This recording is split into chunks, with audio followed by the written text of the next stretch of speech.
The future of the shoppers at a market in Tripoli is being discussed thousands of kilometres away in Europe.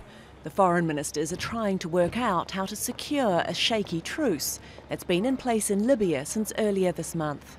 I want to stress once again the fact that we are not still in a ceasefire. We are in a truce, which is unstable, and, a truce can be violated several times a day. On Sunday in Berlin, world leaders committed to stop interfering in Libya's civil war and to uphold a weapons embargo that's been in place since 2011. But the talks failed to deliver serious dialogue between the warring parties, warlord Khalifa Haftar and the UN-recognised administration in Tripoli. Now all have come to realize that there is no military solution to the crisis in Libya, despite the fact that Haftar and his forces do not believe in diplomacy nor a political process. We hope that Haftar's allies and supporters have also come to this conclusion and would recalculate their moves in order to revive this political process. Haftar's been battling to take over the capital since April in fighting that's killed close to 300 civilians and displaced hundreds of thousands more. But this civil war is also a proxy conflict. Each side has several powerful international backers.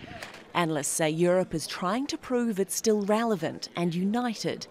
European ambassadors have been given 4 weeks to present concrete proposals on how to implement the UN arms embargo, which has been repeatedly violated by both sides.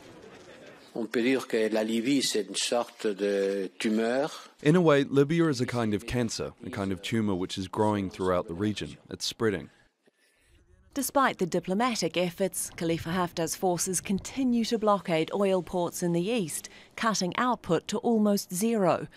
Oil is central to Libya's economy, its largest export, and a financial lifeline for the government in Tripoli.